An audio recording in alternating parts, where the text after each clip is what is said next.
Hola, gracias por estar en un nuevo video. En esta ocasión tengo con ustedes el Vivo V30 SE. Vamos a comenzar. Al momento de la grabación de este video no tengo su precio del lanzamiento, pero te puedo adelantar que este dispositivo tiene un lanzamiento para Colombia y Perú. Esto dentro de la sección de Latinoamérica, es decir, no se lanza en México y seguramente también se lanzará en otros países de Asia y otros continentes. Así que vamos a conocer qué nos va a proponer Vivo. En caso de que tenga el precio, aparece en tu pantalla, pero al menos por el momento no lo tengo. Cuando hagamos un video review podremos hablar un poco más sobre eso. Por lo pronto, acompáñame a sacarlo de su caja.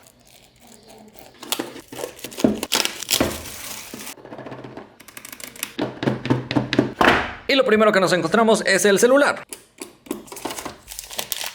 Para empezar, vamos a ver los puntos que el fabricante quiere destacar. Viene con 8 GB de RAM, con otros 8 virtuales, que en el review veremos si realmente funcionan. Adicional a eso, tiene 256 GB de almacenamiento, algo que definitivamente es muy positivo. También trae una pantalla AMOLED de 120 Hz, creo que es otro punto muy destacable. El procesador aquí únicamente nos indica que es un Snapdragon de 4 nanómetros, aunque en la parte trasera de la caja aclara que es el Snapdragon 4 Gen 2, es decir, un procesador dirigido a la gama media-baja. Entonces creo que la potencia no será su punto más fuerte, pero el resto de características lucen muy atractivas. Tiene también cámara triple de 50 megapíxeles, aunque ya sabes que en este caso solo la cámara principal es de 50 megapíxeles. No me gusta que pongan este tipo de frases. Vamos a quitar estas calcomanías.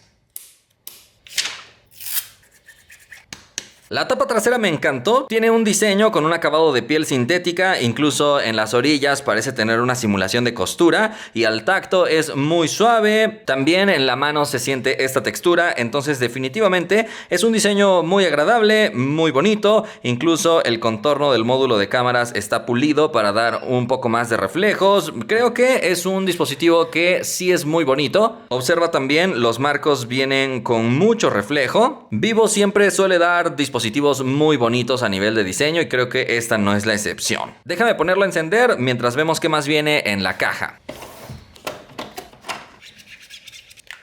Nos encontramos también con una funda de silicón completamente transparente y completamente flexible, con orillas semirrígidas. Creo que le da un buen nivel de protección, aunque personalmente no le pondría funda a este dispositivo por lo bonito que se siente en la mano. Obviamente al ponerle esta funda ganas más protección, pero pierdes este toque agradable de diseño. Así que se siente mucho más sencillo así. Y algo curioso es que incluye una tapa para el puerto USB. Personalmente no me gusta mucho porque a veces siento que me estorba, pero también puede proteger un poco más del polvo. Depende de ti como usuario si quieres usar esta funda o no. Pero lo positivo es que viene incluida en la caja y no tienes que comprarla por separado.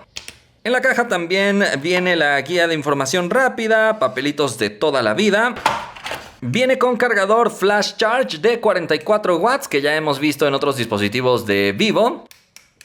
Curiosamente en este caso no viene con un cable en la caja, pero esta es una unidad que me enviaron para review, así que yo supongo que en la versión comercial sí va a venir su cable USB. Sería muy extraño que viniera con cargador pero sin cable, entonces estoy anticipando que esto simplemente es una ausencia de esta unidad para review. Encontraremos también esta herramienta para extraer la bandeja SIM.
Hello, thank you for being in a new video. This time I have unboxing of the OnePlus 12R. Let's get started.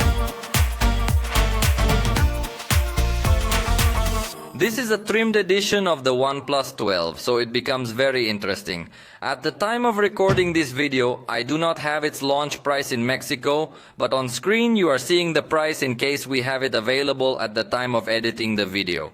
And if we don't have it, in the review I will tell you the official price. So let me show you what's in the box, which we anticipate will be little content since the box comes very thin, but come with me to open it. The first thing we find is this envelope with the traditional OnePlus tagline, which is never settle. Let's open this envelope to see what we come across, because it looks like at least they are indeed going to include a case, but let me get a good look. I was completely wrong. There's the USB cable, which is USB-A on one end and USB-C on the other end. And then we will simply find a letter from the CEO of OnePlus, and we have on this side the tool to remove the tray, papers of a lifetime, quick start guide and stickers. So I was wrong, there was no case. And then we'll meet the smartphone directly, so let's get it out of here. In this case it's the cool blue edition, but it's also available in black. As you notice, there are no other contents in the box, so let me turn it on to give it an initial look. I've already got the device set up so I can take a first initial look and get to know it. It weighs 207 grams, 8.8 millimeters thick. The back cover is quite reflective and can get very stained with your fingers. Personally, I did not like this. I would have liked a matte design. Also consider that it does not come with a case, so in this case you must buy the case separately. And being a manufacturer that in some countries, as in Mexico, is not so well known, you might have difficulties to find the case. So just consider that. The screen is 6.78 inches in diagonal. It is 2780 by 1264 pixels resolution. That is, it is a higher resolution than Full HD, and that may come as a surprise in a device that seeks to cut some specifications of the main model. The screen includes the natural tone option that very few devices have, and it offers us 120 Hz in its refresh rate for fluid movements and animations. The screen uses LTPO4 AMOLED technology, so it's going to give us very high contrast, very vivid colors. And with respect to LTPO, it's going to be that when you're displaying static content, the refresh rate goes down so it doesn't consume as much power. So it honestly looks like a good quality screen to me. It also comes protected with Gorilla Glass Victus 2. That's a level of protection that we find on high-end devices completely. So it's really appreciated to have that level of resistance on a curved screen to give you a little bit more peace of mind. It doesn't have any level of water resistance though. Obviously I would think it's going to withstand simple splashes, but since it's not with some degree specified in its data, we definitely couldn't be that confident that it's going to survive if it does happen to fall into the water. The front camera is 16 megapixels with f2.4 aperture. Let's take a first look at these pictures. For starters, I have a screenshot before I took the picture so you can see how burnt and overexposed the background looks. But after taking the picture, I think it does a good job of balancing highlights and shadows well. And something I like is that it also has Pro XDR technology on the screen, so you see how some areas of the screen are able to emit more light to give a more realistic feel when viewing these types of pictures. The front-facing camera can only record video in Full HD though. Obviously we would love it to support 4K resolution to record front video. On the back we find the main camera of 50 megapixels with f1.8 aperture and optical stabilization. In this case it incorporates a sensor made by Sony. It is the IMX890 that usually use some high-end devices. Then we will find the ultra-wide camera of 16mm with 8 megapixels and f2.2 aperture with fixed focus. Finally, there is a 2 megapixel macro camera with f2.4 aperture. Honestly, this is the one I find the least attractive. Here I have some examples to evaluate more or less how the photography is. This one is with the ultra-wide camera, and the result I think is good as first impressions, and again compatible with the Pro XDR technology to raise the brightness of the screen in these areas and give much more realism. Below is a picture with the main camera. We have undoubtedly a good enough quality. I think the camera can stand out. Then a picture with 2x zoom that, as you realize, seems to retain optical quality. Sincerely, the level of detail looks very good. It's a sensor that seems to be well utilized because next you're looking at the 5x digital zoom photograph, but still. Digital but still looks very good level of detail.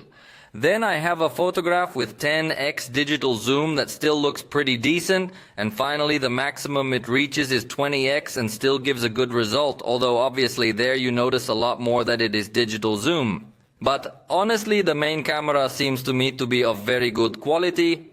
However, I don't think the macro camera is that useful. This is the result I achieved with that camera, and this is the result I achieved with the main camera. As you can see, the main camera even gives us more detail than the macro camera. So for level of detail, it is evident that the main camera is going to be much better. The macro camera, I would only consider it useful in case you want to have a completely uniform focus. What do I mean? In this case, as you notice, this part of the cloth is in focus and the background of the table appeared out of focus, while when I use the macro camera, practically the whole picture appears in focus. So that's the only use I see for the macro camera, but honestly, I would prefer to take pictures using 2x digital zoom with the main camera to have a better quality in the final result of the level of detail. And even though it doesn't have a depth sensing camera, I think it does manage to take good portrait shots while keeping the foreground in focus and blurring the background nicely as well. It doesn't do it with 100% accuracy, but I don't think any smartphone achieves that high level. Even so, it seems to me that the portraits will have a good quality. With the rear camera, we will have the ability to record video in 4K, but with the ultra-wide, only full HD. This device does have stereo sound. The main audio output is at the bottom, and at the top it has two outputs, one in the frame and another in the earpiece area for calls. The quality seems to be good as first impressions, and it also has infrared to make it a universal remote control. Remember that here you can simply configure your devices and you can replace your remote control in case you always lose it. The battery is 5,500 milliamps and supports 100 watt charging, although the charger is sold separately. So again, you may face a difficulty because OnePlus, at least in Mexico, is not a brand that has enough fame to make it very easy to find its charger in many stores. In addition, the 5,500 milliamp battery comes divided into two units of 2,750 milliamps. And when they come separated, the charge is very fast, but the duration does not seem to be as high as it should be. But I'm just telling you that as an experience. Anyway, we are going to test this device, and in the review I will tell you how was its autonomy.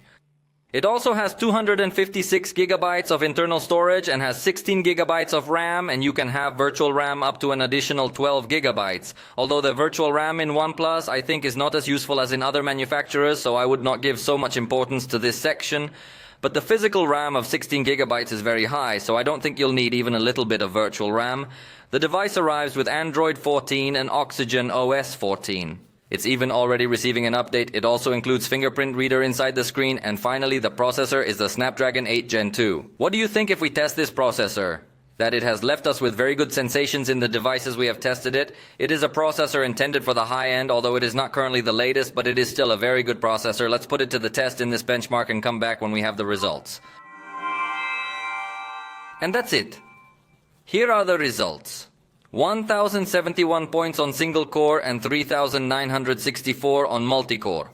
Showing a good power, but remember that in the full review, we will make a more detailed analysis of the speed it reaches when opening applications, when playing games and other actions. For the moment, we have reached the end of this video. If you liked it, you know you can tell us about it, and we'll see you next time.